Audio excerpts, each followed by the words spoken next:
In this week's chapter, we met a man by the name of Worldly Wiseman. The name Worldly Wiseman should give you a little bit of an idea of what this guy is like. He's ultimately concerned about two things when it comes to Christian. How did Christian get himself into such bad shape? And what is he doing with this great burden on his back?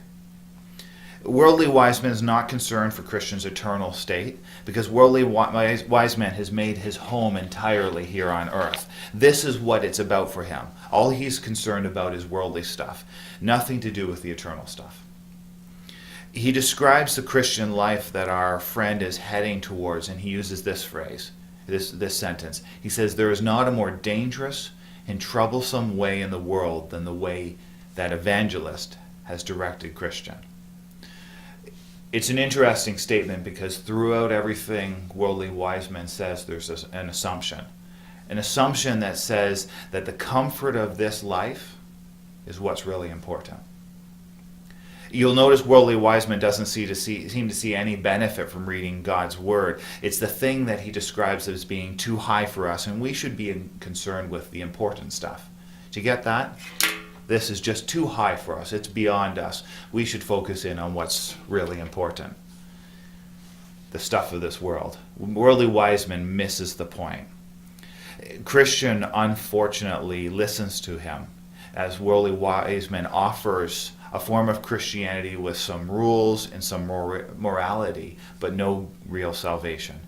And later on, after Christian follows Worldly Wiseman's advice and direction, when evangelist finds him again, Christian has worried that he's strayed away too far.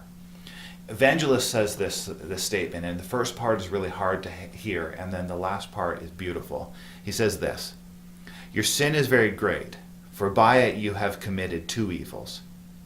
You have forsaken the way that is good, and you have walked in forbidden paths. Yet will the man at the gate receive you, for he has good will for men." Isn't that incredible about Jesus Christ? You know, we come to this point where we sin and we stray and we fall away from the Lord, yet will the man at the gate receive us, for he has good will for men. Now, of course, this is talking about salvation, and we'll get into the Christian life a little bit later on, but he comes to this point that he has sinned so terribly, and yet will the man at the gate receive him, for he has good will for men. I want to give you a couple of talking points, things to think about for this week. Here's one. Isn't it interesting how Worldly Wiseman comes from the town of Carnal Policy? And it was near the town that Christian came from. And if you recall, the town that Christian came from was the city of destruction. Think on that one for a little bit, that Carnal Policy is right near the city of destruction. Here's another one to think about and to talk about. Why do you think that Worldly Wiseman suggested Christian listen to him? Because, and this is the reason Worldly Wiseman gives, he was older than Christian. And here's our final talking point for this week. Isn't it interesting how easily fooled Christian was this early on as he's seeking after Christ? You'll find that he still gets fooled later on. He still falls away. He still struggles, but he's very easily led astray now. What does this mean for our Christian journey? And what does it mean for the journey of those around us as they come to know Christ in the early stages?